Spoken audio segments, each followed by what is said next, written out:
Mukama yeebazibwe nnyo abooluganda. Twebaza Katonda atukuumye bulungi, atuwadde obulamu. Nze gumuwuliriza era nange agabana nammwe amannya gange Meeyi Kawaala. Era twesiimye nnyo kubanga Katonda ali naffe. Olunaku olwaleero twagala okugabana ku kyawandiikibwa nga tugenda kusoma mu chapter eya Danyeri esooka. Essuula esooka eya Danyeri, essuula yonna kirungi n'ogisoma, naye nga tulina olulayini olwo lwe twagala okubeera nga tulusimbako ennyessera era lwe ngenda okusooka okusoma. Kakati bwe mmala okulusoma then ate tulabe nga tuddayo eri ku Danyeri tusobole okufuna pakeji yaffe yonna wamu. Twagala kuyiga ku ki? Tuyiga nti okutuusa lw'osembeza Katonda mu mutima gwo lw'osobola okufuna okusalawo okutuufu. Okusalawo okutuufu kwonna kuva ku Nnamulondo ey'ekisa ky'Obwakatonda. Kubanga wano tugenda okulaba omulenzi Danyeri yali muto, yalina ne banne basatu. Bayibuli egamba nti mu biseera ebyo mu mwaka ogwokusatu mu mirembe gya Yekoyakimu kabaka wa Yuda, Nebukadduneeza kabaka w'e Babulooni n'ajja e Yerusaalemi n'akizingiza. Mukama n'aggyawo Yekoyakimu kabaka wa Yuda mu mukono gwe, n'ebintu eby'omu nnyumba ya Katonda ebimu n'abitwala. Naye tugenda kuva ku lwokusatu tulabe kiki ekyaliwo. Nti kabaka n'agamba Asupenaazi omukulu w'abalaawe be, omukulu w'abalaawe be, ono kabaka ayina olubiri lulamba naye ayinamu abalaawe, naye ono ye yali omukulu w'abalaawe be. Nti n'amugamba bw'ati, kabaka n'agamba Asupenaazi omukulu w'abalaawe be ayingize ku baana ba Isirayiri ab'omu zadde lya kabaka n'ery'abakungu. Ono kabaka, tulina bakabaka bangi ku nsi kuno. Naawe omanye bakabaka, tulina abakulu, tulina abakungu. Naye kaakati tulaba nga Danyeri ne banne abana bano baali mu buwambe. Ate kabaka ono yali aloose n'ebirooto ng'ayagala abaana bano abalenzi. Ono omukulu w'abalaawe amufunira abalenzi bana nga nga boogenda okuwulira nti abavubuka abataliiko bulema mu lunyiriri olwokuna, wabula ab'amaaso amalungi era abategeevu mu magezi gonna, era abakabakaba mu kutegeera, era abamanya ebiyigirizibwa, era abasaanira okuyimirira mu nnyumba ya kabaka, era abayigirizenga amagezi ag'Abakaludaaya n'olulimi lwabwe. Oyo yali kabaka ng'agamba nti abo baayagala abategeera amangu, abakabakaba abalina amagezi mu bwangu, abayigiriza olulimi Olukaludaaya. Oyo kabaka yali abeetaga, naye ng'ayagala bave mu kifo ekyobuzaale mu bwakabaka, mu mbala z'abakabaka, mu bakungu. Kakati kyentegeera wano kiri bwe kiti nti Katonda atuyise. Katonda ye Katonda, kabaka w'abakabaka ab'oku nsi kuno. Era nkimanyi bulungi nti yadde Danyeri yali mu buwambe, naye yalina Katonda, kabaka w'abakabaka, akulira bakabaka. Era nkiraba bulungi nga bwe twogera nti mpaka nga nfunye omutima ogw'Obwakatonda lwe nsobola okuwulira eddoboozi lya kabaka w'abakabaka. Mpaka nga oguddewo omutima gwo owooluganda, gwe wennyini gwoggulawo omutima gwo n'okkiriza Yesu ayingire, n'okkiriza Katonda atuule ku ntebe ku Nnamulondo. Ye ate omukkiriza otya era anaakola atya? Ng'osoma ekigambo kye, ng'okirowoolezaamu emisana n'ekiro, ng'otuula n'okirowoolezaamu, kubanga obulamu buno waliwo embeera eziyinza okuwamba. Kati wano ndaba Danyeri ne banne abasatu baali mu buwambe. Mu buwambe Danyeri yalina Katonda ne banne baalina Katonda. Ku lunyiriri olw'omunaana luno lw'ensoma nti naye Danyeri n'ateesa mu mutima gwe obuteeyonoonesa n'emmere ya kabaka newankubadde omwenge gwe yanywanga, kyeyava asaba omukulu w'abalaawe aleme okweyonoonesanga. Kuno kwali kusalawo kw'amaanyi. Danyeri yasalawo mu mutima gwe, Bayibuli egamba nti aleme okweyonoonesanga n'emmere ennungi ey'obwakabaka, ey'oku ntebe ya kabaka. Kakati wano bawambiddwa, orders zimaze okuyitawo, kabaka asazeewo. Abooluganda mu nsi eriyo obuwambe. Obuwambe tutambula mu nsi muno kubanga obwakabaka bw'omulabe bwa ku nsi kuno. Naye ffenna tutambula nga waliwo omulabe ayagala okuteeka mu ttuli obuwambe. buli yonna gye tugenda waliyo embeera. Oyinza okuba ne ku kaseera kano nga waliwo embeera gy'oyitamu ng'ekuzingiza, nga olabika oli ku kisenge naye waliyo kabaka w'abakabaka alaba eby'omu kizikiza, alaba eby'omu kkooti, alaba eby'omu kkomera, alaba ng'oli ku kisenge, oluusi oli mulwadde, oluusi ssente teziriiwo, naye wooli olina okusasula bbiiru, olina okutegeka ebintu byonna. Tulina okubeera n'amagezi ag'obwakatonda gano ge tusomako nga tulaba omuvubuka ono Danyeri yalina amagezi amangu, amagezi ag'obwangu gava mu Katonda. Kyenvudde ndeeta emboozi eya Bayibuli eno egamba nti mpaka nga wenna weewaddeyo eri Mukama, kiringa nga ggwe kuva eri wenna w'ogenze ku kyaki ne bakulaba nga wenna weezinze weesudde mu kabbo. Ekyo kyentegeeza wenna ne weesitula bw'oti n'ogamba nti obulamu bwange mbuwaddeyo eri Mukama, n'okutegeera kwange n'ebyange byonna n'eby'abaana bange byonna, obulamu obwo bubeera bukolagana wamu ne Mukama. Kubanga nzirayo eri nga nkugamba nti mu nsi waliyo omulabe, waliyo obuwambe. Obuwambe butambula nga bunoonya buli muntu gy'otambulira, gy'oyita, mu famire, ku mirimu gye tukolera, mu bantu bo, mu abo b'oyita ab'emikwano. Buli w'otuuka waliwo ekyagala okuwamba, kikuteeke mu busibe, kikuteeke ku kkoma, kikuteeke ku kisenge. Onoonya emirimu naye waliwo obuwambe, omulabe akusika akuzza mu kufiirizibwa. Obuwambe bw'ekifiirizi, obuwambe bw'okulemesebwa, obuwambe obukusibira gwe nga buli ssaawa bugobebwa, omwoyo omubi ogw'obuwambe nga buli ssaawa gukuteeka mu kukyayibwa, ne kyotakoze oyo yakikoze. Omwoyo omubi ogw'obuwambe nga gukuteeka mu kulumirizibwa buli ssaawa, yayonoonye, yakoze kino, n'aboonoonyi bakuyita mwonoonyi, n'omwavu ayagala kuyita mwavu.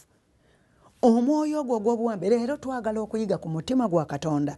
Omutima gwa Katonda gwe gutuwanguza embeera z'obuwambe ne tuzeeyambulula.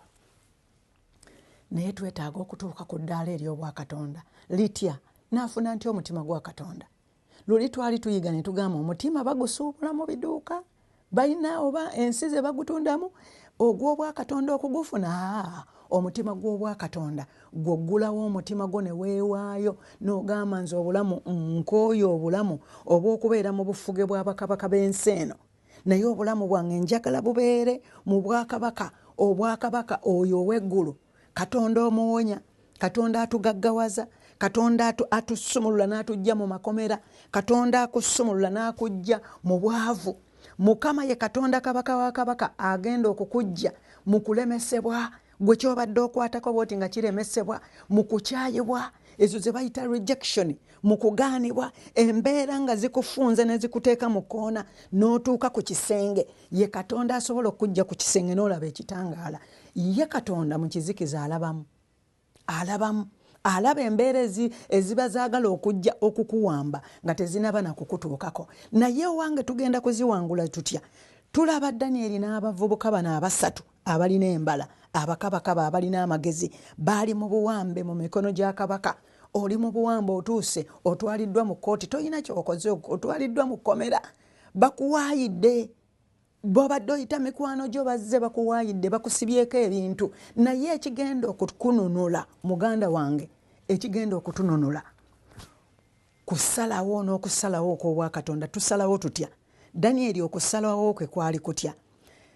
Eddoboozi ly'obwa Katonda lyali mu ye linaakubeeramu litya? Ng'onoonya Katonda emisana n'ekiro, ng'oyagala Katonda emisana n'ekiro, ng'oguddewo omutima gwo Mukama atuule ku ggwe, atali wa bwewussa, okusalirawo ddala. Kubanga okusalawo kukwegwa ng'omuntu, okusalawo okwo si kwa mikwano, okusalawo okwo si kwa bazadde bo, okusalawo okwo si kwejje wasomera, wabula okusalawo okw'omutima gwo ggwe nga ggwe kwe kugenda okukununula mu mbeera ezo z'oyitamu nga nzibu, mu mbeera zino ze tuyitamu mu nsi, embeera gy'oteetegekedde. Oli bulungi, olya bulungi, olina emirimu gyo, ogenda okukeera nkya nga waliwo embeera. Embeera eziwamba zitambula zinoonya. Bayibuli egamba nti omulabe Sitaani alemenga otwekuluntalizaako ng'abatamanyi nkweze, naye tubeere nga tuli beetegefu tusobole okumugobanga, kubanga tulina Katonda ki? Omulamu. Olunaku olwaleero njagadde okulaga obulamu obwa Danyeri. Tulaba Yesu Yesu ge magezi. Yesu ye mwana wa Katonda amagezi. Bayibuli gweyogerako nti ne ku ntandikwa mu kutonda kw'ensi yaliwo. Amagezi tugeetaaga gava mu kigambo kya Mukama. Tulaba Danieri nga yali mukakamu. Teebereza oli mu buwambe. Owambiddwa mu nsi y'ewammwe gye wazaalibwamu. Kabaka akuwambye. Asazeewo musome emyaka 3 nga musoma ennimi ze mutaamanyirira ze mutaasalawo si bye wayagala okusoma. Oli ku bibyo. Waliwo pulaani z'olina z'otegese mu bulamu bwo naye kati weesanga ng'oli mu buwambe. Ofoosingibwa okuyiga by'otalina kuyiga. Bayibuli eyogera nti n'amannya gaabwe gaakyusibwa. Era bwe tuba nga tusomye tweyongerayo nti Aspenazi omukulu w'abalaawe n'akyusa amannya gaabwe. Wuliriza. Katusooke tugende ku Lwokutaano n'agamba nti kabaka n'abalagira omugabo gwa bulijjo ogw'oku mmere ya kabaka.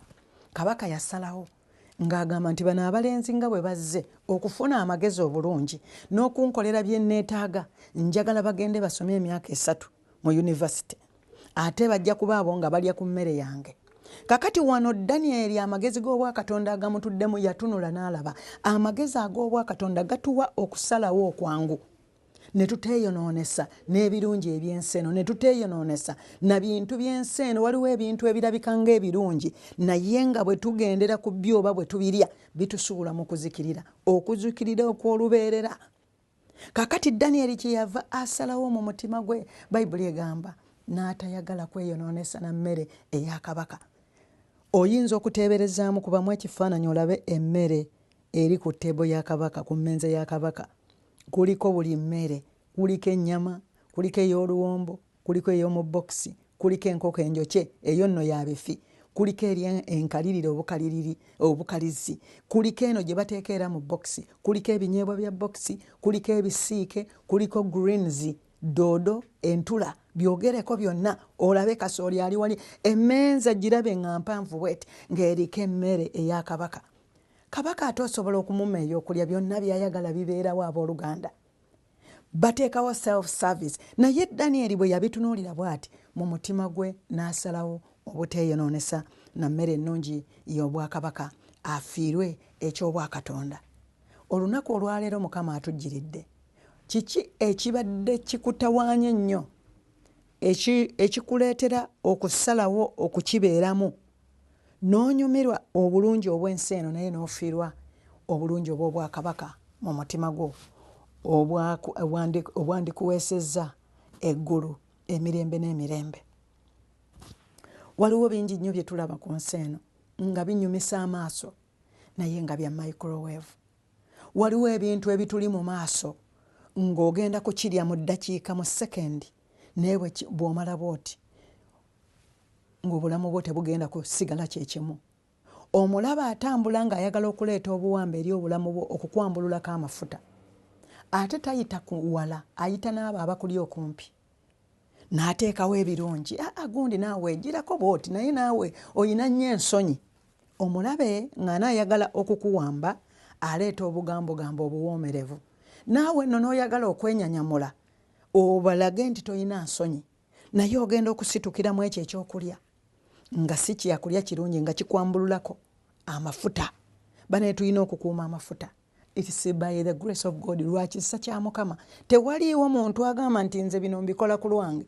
Kyova olaba Mukama atugamba nti tumwesigenga n'obulamu bwaffe bwonna n'omutima gwange gwonna. Mukama engendo zange nziringisiza ku Mukama.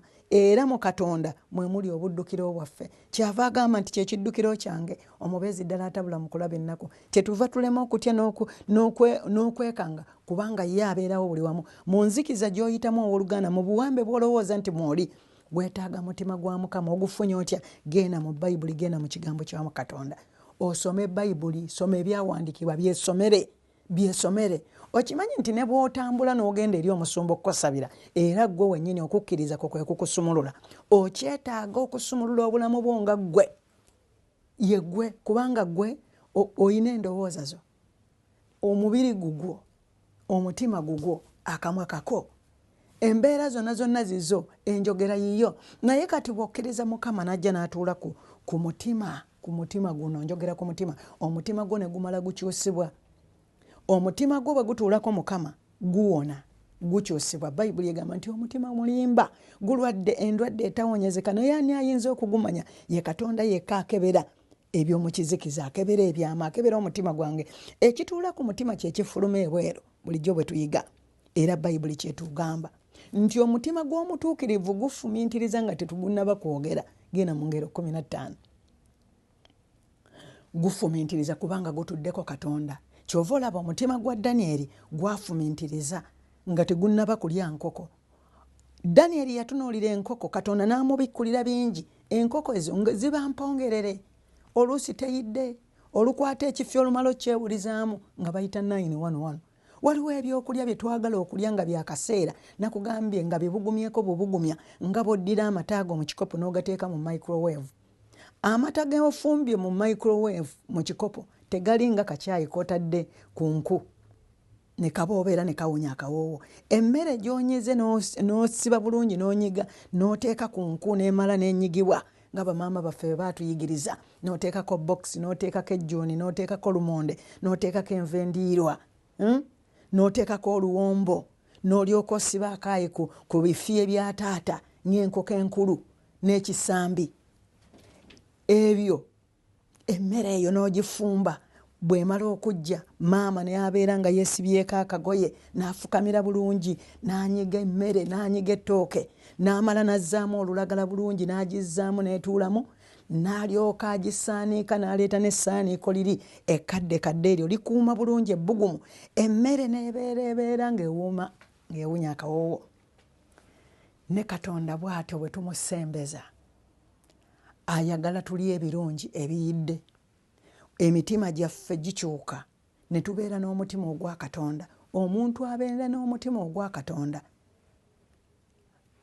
abeera mulamu bulukufu mu bwa Katonda. Abooluganda tulina okumanya nti mu nsi muno mwe tuli, buli muntu yenna alina olugendo lwe. Olina olugendo lwo. Olugendo lw'olina, Katonda yakutonda nga tonnaba na kukimanya yadde ne maama wo, naye yalina ensonga lwaki yakutonda. Kyava atugamba mu Yeremiya 29 nti yatutonda olw'ekigendererwa, si lwa kutunyigiriza, naye yatutonda olw'obulungi obwa ffica yaffe ebeere nnambulukufu. Kaakati alina ekigendererwa lwaki kyakola ki? Yakutonda. Kyova olaba nti ebibeerawo eri obulamu bwo, yadde olinga ali ku kkomo, yadde olinga ali ku luggi, yadde olinga ali mu kunyigirizibwa, si bya lwa bubi. Era Bayibuli etugamba mu Baluumi 8:28 nti byonna abikolera wamu olw'obulungi eri abo abamwagala, eri abo be yatonda olw'ekigendererwa. Oyinza okuba nga waliwo embeera gy'oyitamu ng'omulabe ye ayagadde akuwambe, naye okusalawo kw'omutima gwo kwe kugenda okukuwanguza, ate embeera eyo ekufuukira amadaala. Awo okubirawo aleluuya. Waliwo embeera gy'olaba ng'otubidde, ku kiseera kino olaba nga atubidde nga tokyalaba na gy'ogenda, ne bw'obadde okkiririzaamu nga badduka dda, buli gw'okubira essimu tali ku ssimu, buli gy'ogenda osanga oluggi luggaliddwawo, abamu bakulengerera n'eri ne baggalawo oluggi. Ekiddukiro kyaffe Bayibuli egambye mu Zabbuli 46 nti ye kyekiddukiro kyaffe omubeezi ddala atabula mu kulaba ennaku. Mpaka ng'otuuse okusalawo n'omanya nti Katonda yakutonda olw'ekigendererwa, mu nsi muno weetaaga Mukama okuwangula obuwambe, okuwangula ebizibu, okuwangula embeera. Olwaleero kyetaaga n'otuula n'ogamba bannaye nsalewo ntya Mukama. Okusalawo okwo kwetaaga eri Katonda. Salawo obulamu bwo obuwa Omukama leero. Obulamu bwo bwetaaga Yesu. Era tujja kubeera nga tugenda tusabamu osobola okutegeera ogambe nti aye Mukama, yadde nga ndi mu kkomera kaakano, yadde nga ndi mu matigga kaakano, yadde nga ndi mu kusekererwa kaakano, yadde nga ngobeddwa, yadde nga byenkola tebikyatambula, yadde nga nninga asiraanye, Mukama nsalawo n'omutima gwange gwonna olwaleero. Nkusembeza mu mutima gwange kubanga bwe mpulidde ebigambo bino ntegedde nga Katonda nanga njagala, ntegedde nga kusalawo kwange kwe kubadde kunnyigiriza, ntegedde nga okusalawo kwange obubi, okusalawo olw'abantu, okusalirawo ku bantu, okusalirawo ku byempulira eri abantu bye boogera ebigambo ebya bulijjo, okusalirawo ku mbeera kubanga neetaaga ekyokulya ekyamangu. Naye Mukama olwaleero ntegedde nsalawo n'omutima gwange, era Mukama nsonyiwa ebyonoono byange byonna, nsonyiwa okwatula kwange kwonna okukyamu, nsonyiwa n'abo bonna ababadde bankozesa ebikyamu, nsonyiwa n'abo bonna abankola obubi, kubanga omutima gwange gubadde gwesibye nga benneesibiridde nti gundi oyo yannemesa, gundi oyo yannemesa nze oggaggawala. Naye ng'ate mutima gwange okusalawo kwange bwe nsalawo obulungi mmanya ekyokkola. Mukama nkwebaza kubanga ompadde amagezi ag'okusalawo obulungi, era okuva ne leero njatula nti Yesu Kristo ye mulokozi w'obulamu bwange, era Mukama nkutwala ngenda kutambula naawe kubanga otudde ku mutima gwange, ate neeyetaaga okukula mu Katonda. Nsome ekigambo, nsome ebyawandiikibwa, nkutegeere Mukama, ntambulire mu buwanguzi. Owooluganda, okusalawo okwo kwe kukumanyisa ekyokukola. Omuntu ne bw'ajja ne bw'abeera mukwano gw'onfanfe, obwongo bwo olw'okubanga bulimu endowooza y'obwakatonda, bwakyusibwa mu ndowooza y'obwakatonda. Baluumi 12:2 nti amagezi gaffe kyegava ganaakyusibwanga mu ndowooza y'ekigambo ky'obwakatonda. Njagala nnyo ebyawandiikibwa bino ne tubisoma, omuntu n'amanya nti tetuli ku lwaffe. Soogera bigambo byange, njagala kwogera bigambo bya Katonda. Kansome mu Baluumi 12 tulabe nti kyenvudde mbeegayirira abooluganda olw'okusaasira kwa Katonda okuwangayo emibiri gyammwe ssaddaaka ennamu, entukuvu, esanyusa Katonda, kwe kuweereza kwammwe okw'amagezi. Kati ssaddaaka ennamu kwe kusalawo okwo ne weewa eri Mukama n'oweereza ng'oweereza Katonda. Olwokubiri, so temufaananyizibwanga ng'emirembe gino, naye mukyusibwenga nga olw'okufuula amagezi gammwe amaggya, mulyoke mukemenga bwe biri Katonda by'ayagala, ebirungi, ebisanyusa. Temufaananyizibwanga ng'emirembe gino.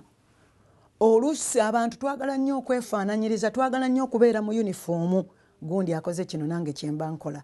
Musumba yagambye. Okimanyi nti musumba ayinza okugamba naye nga si kye kituufu. Kwe kusalawo okwo gwe muli. Eky'omwoyo kibikkulirwa eky'omwoyo.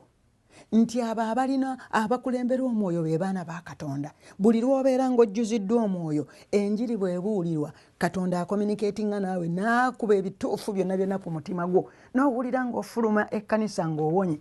Era bw'aba tabuulira bituufu, nga ddala weewaddeyo eri Mukama, nga teweefaananyiriza ng'emirembe gino, omwoyo omutukuvu ali mu ggwe aba awakana n'ekyo ekifuluma okuva eri omubuulizi ekitali kituufu. Obwo bwe bulungi bwa Katonda.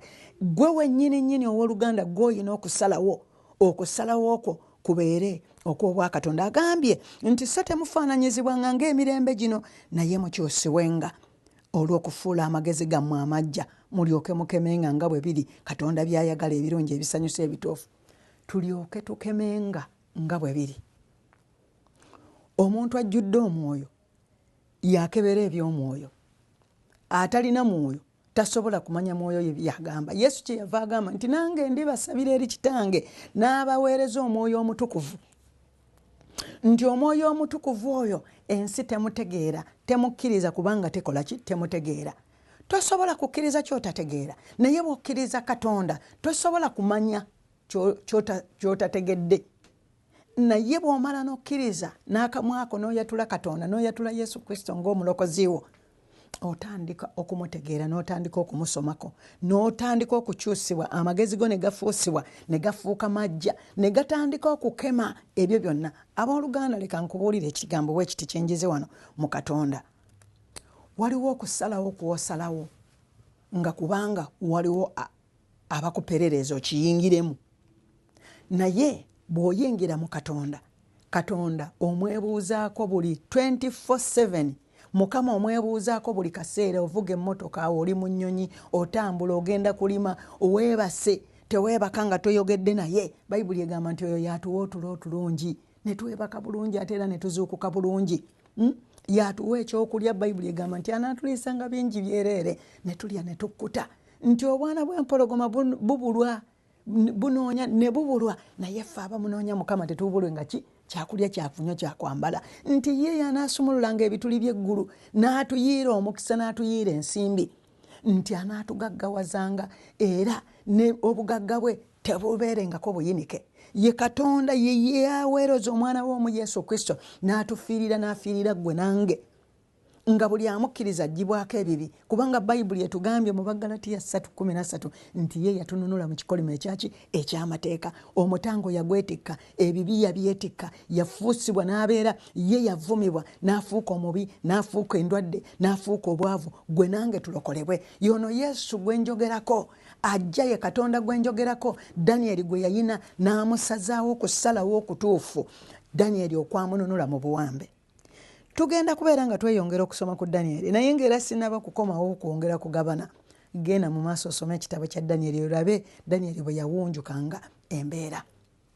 Twasoma Kaana tugabana ku Kaana ne tulaba nga ekyawanguza Kaana kunoonya Mukama. Twalaba Dawudi yayagala Katonda. Waliwo ebintu bingi nnyo bye tugenda okulaba katulaba olwokusatu wano mu Baluumi kubanga njogera olw'ekisa kye kyennaweebwa eri buli muntu ali mu mmwe alemenga okwerowoozanga okusinga bwe kimugwanidde okulowooza naye okulowoozanga yeegendeza nga Katonda bwe yagabira buli omu ekigera ky'okukkiriza. Ekigera ky'okukkiriza. Ekigera ky'okukkiriza kikuwa limiti ey'okubeera nga communication yo communicating empuliziganya gy'owuliziganya ne Katonda ekuwa amagezi. Mukama agamba kati ukola bwoti kati genda kati togenda kati mugambe bwoti kati toyogera. Olaba Danieli ne basajja banne bana abasatu waliwo embeera okimanyi nti embeera ezijja okukuwamba zikuleka zikutuumya erinnya naye tugenda kuwona tutya embeera obuwambe bwa Sitaani. Obuwambe okimanyi bulijjo ng'omulabe ayagala okukuwamba okukukozesa ekibi asooka kuleetawo kifi kya nnyama asooka kuleetawo mmere ennungi birungi aleeta birungi ajja na buswiti ajja n'ebisendasenda naye gwe okumuwangula kwe kusalawo mu mutima gwo obuteeyonoonesa. Omutima munda muli gwe gusalawo naye okusalawo obulungi okw'obwa Katonda mu magezi ag'okuwangula kwetaaga nga tuli mu Katonda nga tusenze Mukama. Ye Katonda yekka mpaka nga tutuuse ku ddaala ery'okutegeera Katonda mu mazima ge mu butuufu bwe ne tujjuzibwa omwoyo ne tusoma ekigambo kino tufuna amagezi ne tufuna okubikkulirwa. Okubikkulirwa kwe tufuna kwe kutuleetera okutambulira ku ekyo Katonda kyayogera ly'eddoboozi. Tutambulira mu kubikkulirwa okw'obwa Katonda ne tuwona. Bw'osoma Bayibuli oligisoma Mukama n'ayanjuluza ebirowoozo byo n'owulira nga ebirowoozo byo byeyongera okugaziwa mu kigambo ky'osomye n'ofuna okubikkulirwa n'owulira ng'ofuna amagezi agakuleetera okukola ekyo ky'owulidde kukitambulirako ne kituukiriza ekyawandiikibwa ekiri mu Yakobo 1:22 nti naye tuleme kubeera bawulizi buwulizi kyokka ne tubeere n'abakozi ba kigambo. Onoobeera otya omukozi w'ekigambo nga tekinnyikira mu ggwe nga tokibikkulirwa? Onoobeera otya omukozi w'ekigambo ng'omwoyo omutukuvu takujjudde kukuwa magezi mu kigambo ky'osoma nga by'osoma obitegeera? Sajja yabuuza wano mu Bayibuli nti wange by'osoma obitegeera? Tujja mugabanako enjiri enyuma. Naye kaakati wuliriza abasajja bano amannya gaabwe gaakyusibwa kyenvudde nkugamba nti baabatuuma n'amannya. Omulabe kasita amala okujja n'aleeta ebifi by'ennyama ku mmenza ya kabaka abantu tusavuwala nnyo. Oluusi abantu osavuwala obeera excited n'ebinyuma n'ebinyirira n'ebyebweru n'ebirungi by'ensi eno naye omulabe ategeera ku buntuntu obwo obunyirivunyirevu buba bunyirivu ku ngulu naye nga munda bifu. Genderera nnyo ebintu binyirivu ku ngulu naye munda ng'emitima gyabyo mifu. Omutima ogwa Danieri n'asalawo muli obuteeyonoonesa omutima nga gumugamba ennyama eyo erabika nnungi okugirya kati naye ogenda kutwala ddakiika emu bwoti nga bwakamala okugirya waliwo ebibi ebijja buli ssaawa nga bikunoonya obigwemu naye olumala okukikola bwoti n'owulira nga omwoyo wa Mukama akwambulukuseeko. Banaye Mukama nsaba mu linnya lya Yesu Kristo bw'obanga omwana wa Katonda obadde mu mbeera eyo totya todduka tofaayo baki bakulimirira eri abalimirizi nga bakulabye ng'akabulaaka kazze mu bulamu bwo oyo yayonoonye oyo yabbye okusalawo okwo salawo mu mutima gw'olunaku olwaleero ogambe Mukama nzize gy'oli gwayinza okunsonyiwa gwayinza okunsasira olunaku olwaleero. Dawudi kyeyava abeera n'omutima gwa Katonda kubanga yamanya nti tewaliiwo muntu yenna ayinza omuyamba. Era mu kusaba kwe mu Zabbuli 5:1 yagamba nti gwe wekka gwe nayonoona, nti omutima ogumenyese era oguboneredde gwe ayi Katonda togugayenga. Omutima gwo nga gumenyese ne gumala gumenyeka, Katonda tagugaya. Oyinza okuba okoze ebibi bingi binene toyagala na biyisa Mukama, naye omutima gwo bwe gumenyeka olwaleero, ayi Katonda tagenda gugaya. Gwe omutima ogwayamba Danyeri n'asobola okufuna obuvumu okusalawo obuteeyonoonesa na mmere ya kabaka. Teweeyonoonesa na birungi bya nsi eno. Waliwo ebintu bingi nnyo nga byolwanira. Bantu balwanira amataka, emmotoka. Omuntu n'alaba emmotoka nga nnungi, ekirowoozo muli ne kimujjira ekibi, ndya eyo osobola ogitwala. Oyinza ogitwala olunaku lumu naye n'ofiirwa obulamu bwo bwonna. Bintu bingi nnyo abantu ng'oli awo osalawo obazza n'ogamba enjala etulumye nnyo, abaana bange bali bubi. Ekintu kye weetaaga olunaku olwaleero sigenda kunyakula kya mulala, naye weetaaga Katonda agenda okusazaawo mu mutima obulungi olwaleero.